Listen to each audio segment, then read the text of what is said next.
कामयाबी में अहंकार और नाकामयाबी में निराशा, अगर इन दो भावों से इंसान अपने जीवन को सुरक्षित कर लेता है तो वो अपने जीवन में अभूतपूर्व वृद्धि कर सकता है, सांसारिक क्षेत्र में भी और आध्यात्मिक क्षेत्र में भी। जब भी कोई इंसान कामयाब होता है तो धीरे धीरे जाने या अनजाने उसके अंदर अहंकार प्रवेश करने लगता है। कई बार वह अहंकार इतना विराट हो जाता है कि वो सभी को दिख जाता है, और कभी इतना सूक्ष्म हो जाता है कि वो दिखाई नहीं देता, लेकिन फिर भी वो मौजूद रहता है।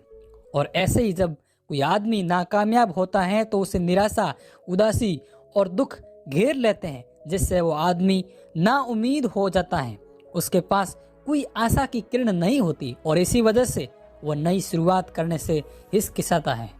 अगर कोई आपको ऐसा मंत्र मिल जाए जो कामयाबी में आपके अहंकार और नाकामयाबी में आपकी निराशा को दूर कर सके, तो आप खुद सोचिए कि क्या कोई भी बाधा आपको कामयाब होने से रोक सकती है? नहीं रोक सकती। आज की जो मैं आपको कहानी सुनाने वाला हूँ, उस कहानी में आपको एक ऐसा मंत्र मिलेगा जो इन दोनों समस्याओं का निवारण कर देगा। इससे पहले कि आप इस कहानी में खो जाएं, इस चैनल को सब्सक्राइब जरूर कर लें। तो चलिए कहानी शुरू करते हैं। एक बार की बात है, मगध राज्य का एक बहुत ही प्रसिद्ध सम्राट हुआ करता था। वो बहुत से राज्यों पर शासन करता था, बहुत ही प्रतिभाशाली सम्राट था और उनकी प्रजा उससे बेहद खुश थी। कोई भी इंसान उनके बारे में कोई बुरी बात नहीं बोलता था, लेकिन अपनी जिम्मेदारियों का निर्वाह करते हुए सम्राट को अपने लिए कुछ समय ही नहीं मिलता था। वह हमेशा अपने राज्य की समस्याओं को सुलझाने में लगा रहता, जिससे वो अपने आध्यात्मिक उन्नति नहीं कर पा रहा था। और वो सम्राट इस बात को लेकर परेशान था, क्योंकि कहीं ना कहीं उसे इस जीवन की निरंतरता का आभास था। उसे पता था कि जीवन में कुछ भी कर लो, कुछ भी पाने या खोने जैसा नहीं रहता। आखिर में तो मौत सब कुछ खत्म कर देती है। इसीलिए उसने एक दिन अपने मंत्रियों और अपने राज्य के सभी विद्वानों की सभा बुलाई। दरबार में सब लोग बैठे हुए थे और सम्राट अपनी राजगद्दी पर बैठे हुए थे। सम्राट ने सभी को संबोधित करते हुए कहा कि सभी सभासद जरा हमारी बात पर गौर फरमाएं। देखिए, हम अपनी जिम्मेदारियां पूरी तरीके से निभा रहे हैं, लेकिन इन जिम्मेदारियों का निर्वाह करते हुए एक समस्या पैदा हो गई। हमारे पास बिल्कुल भी वक्त नहीं बचता कि हम शास्त्र पढ़ें, उपनिषद पढ़ें और बड़े बड़े ग्रंथ पढ़ें।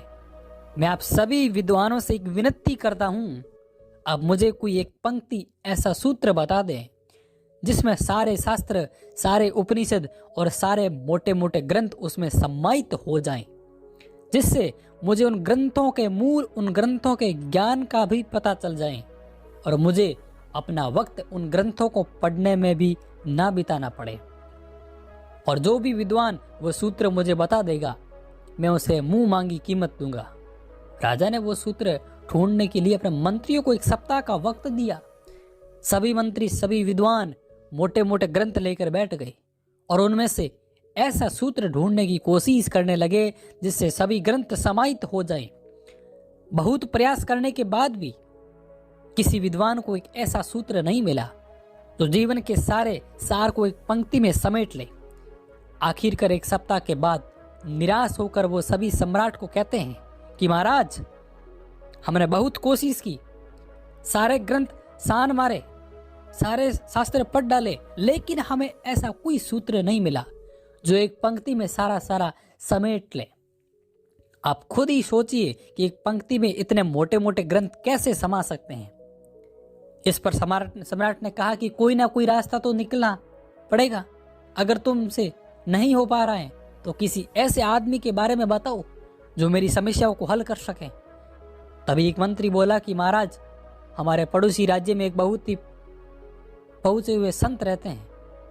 यकीन से तो नहीं कह सकता हूं, लेकिन शायद आपकी समस्या को वो सुलझा सकते हैं। अब एक बार उनसे भेंट जरूर करें। यह सुनकर सम्राट अगले दिन ही अपने कुछ सैनिकों और अपने घोड़ों को लेकर उस संत के पास पहुंच जाते हैं। संत के पास पहुंचकर वो उनके सारी समस्या बताते हैं। उसकी समस्या सुनने के बाद वो संत कहते हैं कि हे राजन, मेरे पास भी ऐसा कोई सूत्र तो नहीं है और ना ही मैंने कभी इसके बारे में विचार किया, लेकिन मेरे गुरु ने मुझे एक अंगूठी दी थी। यह अंगूठी जो तुम मेरी अंगुली में देख रहे हो, ये मेरे गुरु की भेंट की हुई है मेरे गुरु ने इसे देते वक्त मुझसे कहा था कि इस अंगूठी के पत्थर के नीचे 2 पर्चियां हैं जिनमें एक एक मंत्र लिखा हुआ है। एक पर्ची हरे रंग की है और दूसरी पर्ची नीले रंग की है। और मेरे गुरु ने ये पर्चियां मुझे देते हुए कहा था कि जब भी तुम्हारे जीवन में बुरे से बुरे वक्त आए, जब तुम्हें लगे कि सब कुछ खत्म हो चुका है और अब तो जीने जैसा कुछ बचा ही नहीं, तब तुम उस हरी पर्ची को खोल कर देखना। उसमें तुम्हें एक ऐसा मंत्र मिलेगा जो तुम्हें उस परिस्थिति से बाहर निकाल देगा। और दूसरी पर्ची तुम तब खोलना जब तुम अपने जीवन में सब कुछ हासिल कर लो, जब तुम्हें लगे कि जीवन में मैंने सब कुछ पा लिया, अब तो पाने जैसा कुछ रहा ही नहीं, तब तुम वो नीली पर्ची खोलना। इसके बाद उस संत ने कहा कि मुझे तो अपने जीवन में इसकी जरूरत ही नहीं पड़ी, क्योंकि मेरे पास ऐसा वक्त ही नहीं था, या ऐसा वक्त आया ही नहीं था कि मुझे ये पर्ची खोलकर देखने की जरूरत पड़े। इसीलिए ये पर्ची मैं तुम्हें भेंट कर देता हूं। और ये कहते हुए उसने वो अंगूठी सम्राट को भेंट कर दी। सम्राट ने वो भी अंगूठी स्वीकार कर ली और अपने राज्य में वापस लौट आया। समय ऐसे ही चलता रहा। बहुत साल बीत गए। राज्य पूरी खुशहाली के साथ चल रहा था। अक्सर 20-20 में सम्राट के मन में उस अंगूठी को देखकर ये ख्याल आता था कि एक बार खोल कर देखता हूँ इसमें क्या मंत्र लिखा हुआ है। लेकिन वो उस संत की बात याद करके उन पर्चियों को नहीं देखता था। वो सोचता था कि कहीं मैं अभी इनको खोल दूं तो इनका मंत्र निष्फल हो जाएगा।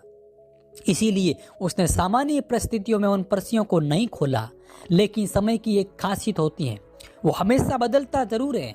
और इसी तरह एक दिन उनके राज्य पर पड़ोसी राज्य के राजा ने हमला कर दिया। सम्राट ने अपने सैनिक बलों के साथ डटकर उनका मुकाबला किया, लेकिन उनकी सेना बहुत बड़ी थी, जिसकी वजह से राजा को हार का सामना करना पड़ा। हारने के बाद उसका राज्य तहस नहस हो गया। सारे घर बर्बाद हो गए। बहुत सारे सैनिक मारे गए। आखिर में राजा को अपनी जान बचाने के लिए अपने कुछ सैनिकों के साथ वहां से भागना पड़ा। राजा का परिवार भी इस युद्ध में खत्म हो चुका था। अब राजा केवल अकेला बचा था और अपनी जान बचाने के लिए पहाड़ियों के रास्ते से भागना शुरू कर देता है। साथ में उसके कुछ सैनिक भी होते हैं, लेकिन कुछ समय बाद सैनिक भी उसका साथ छोड़कर भाग जाते हैं, क्योंकि उन्हें लगता था कि दूसरी सेना के जो सैनिक उनका पीछा कर रहे थे वो राजा को मारते वक्त तुम्हें भी जिंदा नहीं छोड़ेंगे। और यही सोचकर वो सैनिक अपने राजा को, अपने सम्राट को अकेले छोड़कर वहां से भाग जाते हैं। अब राजा अकेला रह गया था। कोई साथ देने वाला नहीं था। वह दुर्गम पहाड़ियों पर अकेला अपने घोड़े पर सवार होकर उनको पार करता हुआ चुपता चुपता आगे चला जा रहा था। लेकिन दूसरी सेना के सैनिक किसी भी कीमत पर उसको ढूंढ कर मार देना चाहते थे और पीछा करते हुए वो उसके बहुत करीब पहुंच चुके थे। तभी राजा को उनके आने की आट मिली। राजा तुरंत अपने घोड़े से उतरकर वहां पर कुछ झाड़ियों में छुप जाता है। राजा जब झाड़ियों में छुपा हुआ था तो उनके कदमों की आट से राजा का दिल दहल जाता था। तभी झाड़ियों में छुपे हुए राजा को उस अंगूठी की याद आई और उसने छुपे छुपे ही उस अंगूठी के ऊपर वाला पत्थर निकाला और उसमें से हरे रंग की पर्ची निकाली जो संत ने बुरे वक्त के लिए बताई थी। राजा ने उस पर्ची को खोलकर पढ़ी और उसके बाद उसके चेहरे पर मंद मंद मुस्कान आने लगी। उस पर्ची में लिखा था कि ये वक्त है और ये भी बीत जाएगा। ये वक्त है और ये भी बीत जाएगा। ये मंत्र पढ़ने के बाद उस सम्राट के मन को हिम्मत मिली और वहीं पर छुपा रहा। पूरी रात ढूंढने के बाद जब सैनिक को सम्राट कहीं भी नहीं मिले तो वहां से खाली हाथ लौट गए। इसके बाद अगले दिन सुबह सम्राट झाड़ियों में से निकल कर आता है। यह मंत्र उसे बहुत ही सार्थक लगा कि वक्त है, यह भी बीत जाएगा। इससे बहुत हिम्मत मिली और उसने अपनी बसी कुसी टुकड़ी लेकर फिर से अपनी सेना तैयार की और कुछ समय बाद अपने पड़ोसी राज्य से मदद लेकर उसने अपने दुश्मन सेना पर हमला कर दिया।